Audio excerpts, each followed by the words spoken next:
नमस्कार दोस्तों, मैं अमित एडवर्ड। आज हम कुछ चीज़ को सीखेंगे। ये R600 एप्लीकेशन का ये डीप फ्रीजर है, ये 300 लीटर का, और इसका कंप्रेसर फेलियर है। तो आज हम इस कंप्रेसर को चेंज करेंगे और हम कहाँ कहाँ गलतियाँ करते हैं उस गलती को हम इसमें सीखेंगे दोस्तों। तो कभी भी जब इसको रिलीज़ करना है हमको, रेफ्रिजरेंट R600 ज्वलनशील है, तो हमको चार्जिंग साइड से नहीं करना है, हाई प्रेशर साइड ड्रायर के पास से आपको रिमूव करना है। और इस कंप्रेसर को हम इसका फीडबैक चेक किए हैं, तो इसका कंप्रेसर पुअर पंपिंग है। और जैसे कि मैं आप लोगों को और भी सिखाया हूँ कि नाइट्रोजन गैस से ही डिटेक्ट होता है, और 5 PSI अपने इसमें नाइट्रोजन गैस को डालने के बाद हम कंप्रेसर को स्टार्ट किए तो उसमें 160-170 PSI तक आना चाहिए, जबकि 110 PSI तक आ रहा है। इससे हमको डिटेक्ट हो गया कि कंप्रेसर हमारा फेलियर है। अब इस कंप्रेसर को हम रिमूव करेंगे और इसमें हमको कौन सी जगह कौन सा कंप्रेसर लगाएंगे, इस चीज़ को हम सीखेंगे दोस्तों। तो हमने यहाँ से निकाल लिया है और इसको गर्म करके निकाल लिए, काटे नहीं क्योंकि पाइप ऑलरेडी शॉर्ट है। तो इसमें बहुत सी कुछ को चीज़ें हैं, गलतियाँ, जो बारीकियाँ हैं जो हमको करना है, और ऐसे आपके पास आएगा तो इसको कैसे समाधान करेंगे और कैसे कार्य करेंगे ये पूरी जानकारी मैं दूंगा। आप लास्ट तक देखेंगे इसको। तो दोस्तों कि इसमें फ़ैन मोटर नहीं लगा हुआ है, तो हम 4 का फ़ैन मोटर लगाने जा रहे हैं, क्योंकि हमारा ये एप्लीकेशन अब चेंज हो रहा है। 134A रेफ्रिजरेंट हम इसका कंप्रेसर लगाएंगे। तो ये आप ध्यान देंगे, R600 का एप्लीकेशन है, इसमें स्किन टाइप कंडेंसर लगा हुआ है और इसमें कंडेंसर कूलिंग फैन कंडेंसर नहीं लगा हुआ है। तो इसको हम कंप्रेसर जो चयन किए हैं, MA72 का चयन किए हैं। आप 69 मिलता है तो 69 भी आप लगा सकते हैं। तो इस कंप्रेसर को हम लगाने के बाद फिर हम इसमें आगे जो सारे कार्य को मैं आपको दिखाता जाऊंगा, बारीकी से समझने की कोशिश करेंगे। तो हमें फ़ैन मोटर लगाना इसलिए क्योंकि अब रेफ्रिजरेंट इसमें काफ़ी इसमें डाला है 62 ग्राम्स, और इसमें अब डलेगा काफ़ी रेफ्रिजरेंट चार्ज होगा, वो मैं लास्ट में बताऊंगा दोस्तों। तो इसका ध्यान रखते हुए फ़ैन को हमको लगाना है, क्योंकि फ़ैन नहीं लगाएंगे तो काफ़ी गर्म होगा, और गर्म होगा तो ऑयल एवोपरेशन होकर ऊपर कूलिंग कॉइल में चला जाएगा दोस्तों। तो इस प्रकार से हमें कार्य करना है और देखेंगे। तो फ्लैशिंग, अगर आपके पास नाइट्रोजन गैस नहीं है तो आप फ्लैशिंग बाय एयर के माध्यम से कंप्रेसर चला के बिल्कुल भी नहीं करेंगे, उससे समस्या और बढ़ती है।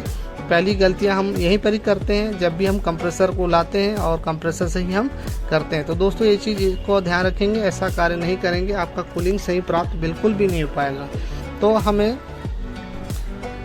पूरी फ्लैशिंग के साथ, अगर आपके पास फ्लैशिंग का समस्या अगर समाधान नहीं होता है तो बहुत सारी वीडियोस में मैंने बताया है और दिखाया है कि किस प्रकार से हमको करना है, कि कंप्रेसर बार बार सिस्टम चोक क्यों होता है, ये भी मैं दिखाया हूँ और समझाने की कोशिश किया हूँ। तो दोस्तों इस वीडियो में मैं ये दिखाने की कोशिश कर रहा हूँ और ये बताने की मैं कोशिश कर रहा हूँ, अगर आपके पास इस प्रकार का रहेगा तो आपको कौन सा कंप्रेसर लगाना है और कंप्रेसर साथ आपको क्या क्या कार्य करना है, ये आप चीज़ को बराबर देखिए और समझने की कोशिश कीजिए। और वैक्यूम बहुत अच्छे से होना चाहिए। आप चीज़ बार बार मैं हर वीडियोस में बताता हूँ, वैक्यूम आपके पास सही नहीं होगा तो कभी भी कूलिंग सही प्राप्त नहीं कर पाएंगे। डीप फ्रीजर -25 से 27 डिग्री तक जाना चाहिए।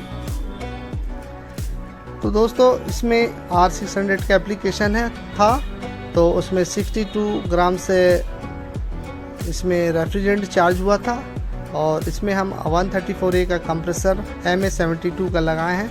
तो इसमें रेफ्रिजरेंट काफ़ी मात्रा में इसमें चार्ज होगा, आगे मैं दिखाऊंगा दोस्तों। और कुछ बात है जो जिस प्रक्रिया को हम लोग को समझना चाहिए, हर कंप्रेसर के साथ LG का पूरा दिया हुआ होता है कि हमें कैसे कार्य करना है। इसको पढ़ेंगे कभी भी और वैसे ही काम करने की कोशिश कीजिए। अच्छा टेक्नीशियन बनना है तो ये सब चीज़ों को फॉलो करना पड़ेगा, और ये सब चीज़ को फॉलो करेंगे तो आपका वर्क बहुत अच्छे से होगा और रेफ्रिजरेटर की भी लाइफ बनेगी दोस्तों।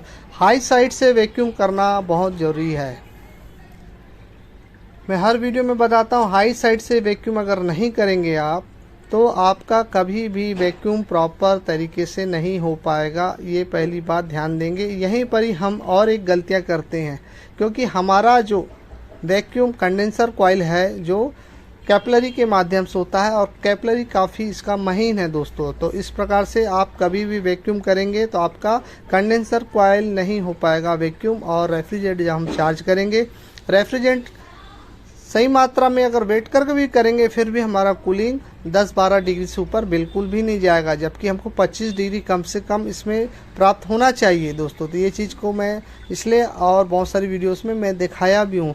तो हमारा कभी भी वैक्यूम पंप अच्छे कंपनी का हो, अगर डबल स्टेज का होगा तो बहुत बेस्ट है, और हाई साइड और लो साइड दोनों साइड से प्रॉपर वैक्यूम होना बहुत ज़रूरी है।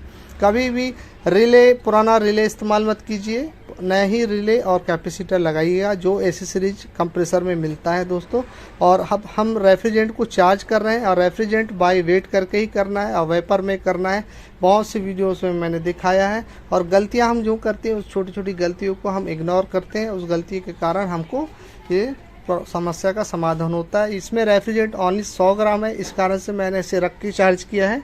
और दोस्तों इसको चार्ज करने के बाद कंप्रेसर को जब स्टार्ट करेंगे, जब इसका वैक्यूम प्रॉपर तरीके से टूट जाएगा, उसके बाद फिर रेफ्रिजरेटर को या कोई भी सिस्टम हो तभी हम स्टार्ट करेंगे। पहले स्टार्ट करेंगे तो आपका स्टार्ट नहीं होगा।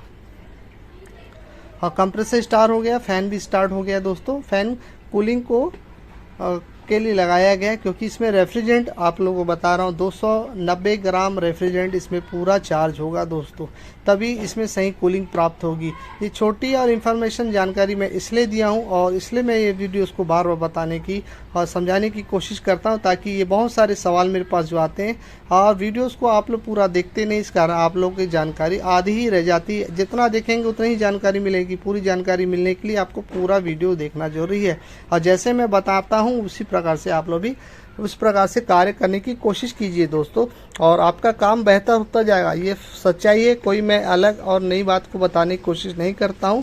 जो नियम है, नियम के तहत ही मैं काम करता हूँ और कार्य करने की समझाने की कोशिश करता हूँ। और कभी भी इस प्रकार से आप काम करेंगे तो आपका रेफ्रिजरेटर या कोई भी डीप फ्रीजर, कोई भी कूलिंग सिस्टम प्रॉपर वे में काम करेगा दोस्तों। इस चीज़ को, बातों को ध्यान रखेंगे। और देखिए बहुत अच्छे से ये फ्रॉस्टिंग भी आ रहा है, और इसका टेम्परेचर भी बहुत अच्छे से गिरा है दोस्तों। इस प्रकार से आप अगर कार्य करेंगे तो आपका भी कभी समस्या नहीं आएगी। तो आप मेरे चैनल को लाइक और सब्सक्राइब जरूर कीजिए दोस्तों। नेक्स्ट वीडियो में कुछ